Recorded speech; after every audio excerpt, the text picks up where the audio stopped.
Hi కొన్ని సినిమాలు release అయిన రోజు మార్నింగ్ షో నుంచే బ్లాక్ బస్టర్ టాక్ తెచ్చుకొని కలెక్షన్స్తో బాక్స్ ఆఫీస్ని హోరెత్తించి చరిత్రను తిరగరాసి ఇండస్ట్రీలోనే మైలురాళ్లుగా నిలిచిపోతాయి. అలా నిలిచిపోయిన magical movie super star Mahesh Babu dashing director Puri జగన్నాథ్ల కాంబినేషన్లో వచ్చిన పోకిరి. అయితే టాలీవుడ్లో ఒక హిస్టరీ క్రియేట్ చేసిన ఈ సినిమా వెనుక చాలా పెద్ద చరిత్ర ఉంది. 3 అక్షరాల పోకిరి వెనుక ఉన్న అసలు కథ ఏంటో ఇప్పుడు చూద్దాం. మహేష్ బాబు నటించిన బ్లాక్ బస్టర్ సినిమా అని మాత్రమే చాలా మందికి తెలుసు. నిజానికి ఈ సినిమా ఎంతో మంది హీరోలను దాటుకొని మహేష్ బాబు దగ్గరికి చేరింది.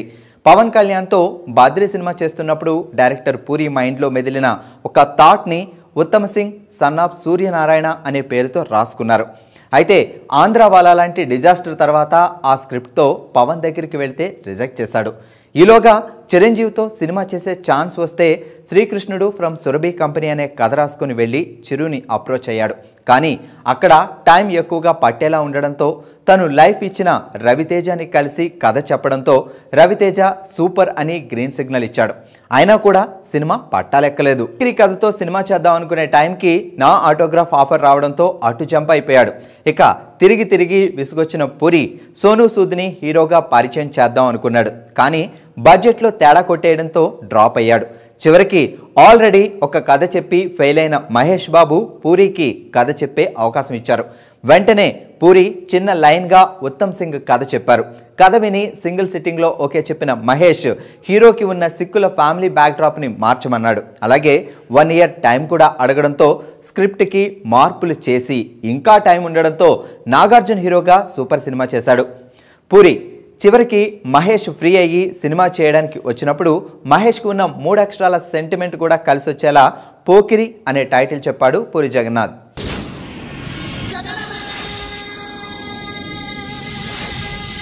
నిజానికి పోకిరి అనే టైటిల్ విన్న మహేష్ ముందు కంగారు పడ్డాడు. కానీ పూరి ఇచ్చిన వివరణతో ఒప్పుకున్నాడు. అలాగే హెయిర్ స్టైల్ మార్చడానికి ముంబై నుంచి స్టైలిష్ని తీసుకొచ్చారు. ఇక డ్రెస్సింగ్ కూడా మహేష్ ముందు సినిమాలకు పూర్తి భిన్నంగా ఉండి సినిమా రిలీజ్ అయిన తర్వాత అదొక ట్రెండ్లా మారిపోయింది. ఈ సినిమాని పూరి జగన్నాథ్ మహేష్ వాళ్ళ సిస్టర్ మంజుల సంయుక్తంగా నిర్మించారు. సినిమాలోని ఎక్కువ భాగాన్ని హైదరాబాద్ పరిసర ప్రాంతాల్లో తీశారు. అలాగే బిన్నీ మిల్స్ ఎపిసోడ్ని చెన్నైలో షూట్ చేశారు. ఇక గలగల పారుతున్న పాటని థాయిలాండ్లోని ఒక ఐలాండ్లో తీశారు.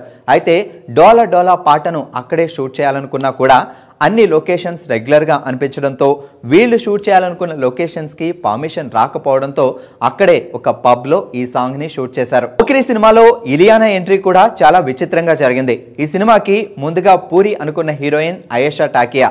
సో దాదాపు అన్ని ఫార్మాలిటీస్ పూర్తయ్యాక చివరి నిమిషంలో ఆమెకు ఏదో ప్రాబ్లం వచ్చి ప్రాజెక్ట్ నుంచి తప్పుకుంది. దాంతో దీపికా పదుకునేని అప్రోచ్ అయ్యారు. కానీ రెమ్యునరేషన్ సెట్ కాలేదు.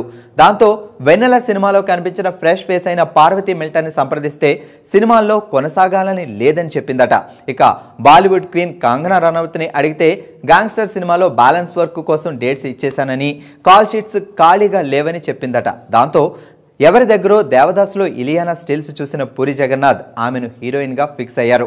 మహేష్కి చెప్పడంతో మహేష్ కూడా గ్రీన్ సిగ్నల్ ఇవ్వడంతో పోకిరి సినిమా పట్టాలెక్కింది. పోకిరి సినిమా షూటింగ్ మొదలుపెట్టిన కొత్తలో జగన్ వర్కింగ్ స్టైల్ని చూసి కొంచెం కంగారు పడ్డాడట మహేష్. ఎంత పెద్ద సీన్ అయినా సింగిల్ టేక్లో ఓకే చెప్పేవారట.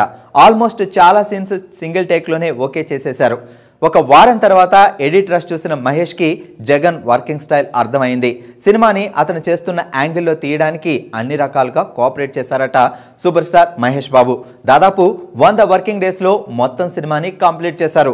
మహేష్ నటించిన సినిమాల్లో అతి తక్కువ రోజుల్లో షూటింగ్ కంప్లీట్ చేసుకున్న సినిమా పోకిరి. ఈ సినిమాలో జగన్ వర్కింగ్ స్టైల్ నచ్చి మళ్ళీ బిజినెస్ మ్యాన్ కోసం డేట్స్ ఇచ్చారు super star Mahesh. Pokiri cinema shooting త్వరగా పూర్తవడానికి కారణం డైరెక్టర్ జగన్ వ్యూ.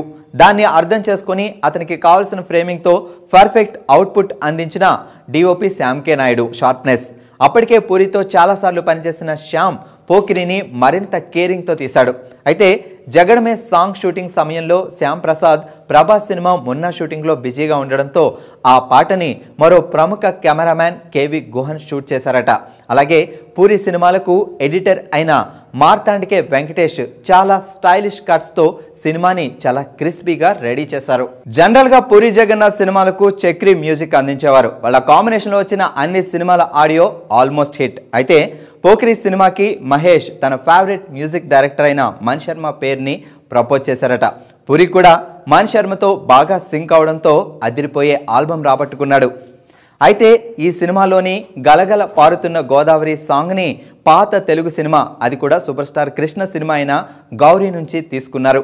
ట్యూన్ని అలానే ఉంచేసి లిరిక్స్ని ఇన్స్ట్రుమెంట్స్ని మార్చారు. ఇక దేవుడా సాంగ్ ట్యూన్ అయితే రికీ మార్టిన్ ఫేమస్ ఆల్బమ్ జలేబా నుంచి కాపీ చేశారని ఆరోపణలు కూడా వచ్చాయి. మొత్తం మీద సినిమా రిలీజ్ కాకముందు యావరేజ్ అన్న ఆడియో కాస్త సినిమా విడుదలైనాక ప్రతి చోట రిపీట్ మోడ్లో ప్లే అయింది. బ్యాక్గ్రౌండ్ స్కోర్లో తను మాస్టర్ అని ఈ సినిమాతో మరోసారి ప్రూవ్ చేసుకున్నారు మణి శర్మ. స్క్రిప్ట్ స్టేజ్ నుంచి ఎన్నో అడ్డంకులు దాటుకుంటూ పూర్తయిన పోకిరి ఏప్రిల్ 28, 2006లో వరల్డ్ వైడ్ గా గ్రాండ్ గా రిలీజ్ అయింది. మొదటి షో నుంచే బ్లాక్ బస్టర్ టాక్ తెచ్చుకొని బాక్స్ ఆఫీస్ దగ్గర చెలరేగిపోయింది. కలెక్షన్ల ప్రవాహం మొదలైంది. అప్పటి వరకు ప్రిన్స్ గా ఉన్న మహేష్ బాబుని సూపర్ స్టార్ గా మార్చేసింది. 75 సంవత్సరాల తెలుగు చలనచిత్ర చరిత్రను తిరగరాస్తూ ఏకంగా 40 కోట్లకు పైగా కలెక్ట్ చేసింది. జస్ట్ 10 నుంచి 12 కోట్ల వ్యయంతో రూపొందిన ఈ సినిమా కేవలం థియేటర్ షేర్స్ పరంగా 42 కోట్లు కొల్లగొట్టింది. నైజాం ఏరియా కొనుక్కున్న డిస్ట్రిబ్యూటర్ దిల్ రాజు పంట పండింది. ఒక నైజాంలోనే 12 కోట్లు కలెక్ట్ చేసింది. మొత్తంగా 66 కోట్లు వసూలు చేసి తెలుగు సినిమా వైపు అంతా ఆశ్చర్యపోయేలా చేసింది పోకిరి సినిమా. 2006 సంవత్సరంలో విడుదలైన పోకిరి ప్రభంజనం మామూలుగా సాగలేదు. అప్పటి వరకు ఉన్న అన్ని రికార్డ్స్ నామరూపాలు లేకుండా పోయాయి. 300 సెంటర్లలో 50 రోజులు, 200 సెంటర్లలో 100 రోజులు ఆడిన ఏకైక సినిమా పోకిరి. ఆ తరువాత కూడా పోకిరి ప్రభావం గట్టిగానే కొనసాగింది. 63 కేంద్రాల్లో 175 రోజులు, 15 కేంద్రాల్లో 200 రోజులు సెలబ్రేషన్స్ జరుపుకుంది పోకిరి. ఇక కర్నూలులో సంవత్సరం పాటు ఆడి గత 25 ఏళ్లలో ఆ ఘనత సాధించిన ఏకైక సినిమాగా నిలిచింది. కర్నూలులో నాన్ స్టాప్ గా రోజుకు 4 షోస్తో 500 రోజుల పాటు ఆడింది పోకిరి సినిమా. ఆ ఒక్క థియేటర్లోనే దాదాపు 60 లక్షలు కలెక్ట్ చేసింది. పోకిరి సాధించిన రికార్డ్స్ 3 సంవత్సరాల పాటు చెక్కు చెదరకుండా అలానే ఉన్నాయి. మెహర్ రమేష్ తో పాటు కలిసి పోకిరి స్క్రిప్ట్ రాశారు పూరి జగన్నాథ్. ఈ సినిమా తెలుగులో బ్లాక్ బస్టర్ సక్సెస్ తో పాటు 4 నంది అవార్డ్స్ తో పాటు బెస్ట్ హీరోగా మహేష్ బాబుకి, బెస్ట్ డైరెక్టర్గా పూరి జగన్నాథ్కి ఫిల్మ్ఫేర్ అవార్డ్స్ సాధించి పెట్టింది. ఒక తెలుగులోనే కాకుండా హిందీలో సల్మాన్ ఖాన్ హీరోగా వాంటెడ్ పేరుతో, తమిళంలో పొక్కిరి పేరుతో విజయ్ హీరోగా తెరకెక్కి ఘన విజయం సాధించింది. అంతేకాకుండా కన్నడ, బెంగాలీ భాషల్లో కూడా రీమేక్ అయి అక్కడ కూడా సూపర్ హిట్ టాక్ ని సంపాదించుకుంది. ఓవరాల్ గా ఈ ఒక్క సినిమా అన్ని భాషల్లో కలుపుకొని 250 కోట్లు కలెక్ట్ చేసింది. కానీ ఒక కమర్షియల్ సినిమా ఇంత పెద్ద విజయం సాధించడం వెనుక రచయిత పూరి జగన్నాథ్ ప్రతిభ ఎంత ఉందో అర్థమవుతోంది. Hero Mahesh Babu, director Puri Jagannath, heroine ఇలియానాల ఫేట్ ని పొజిషన్ ని మార్చేసిన సినిమా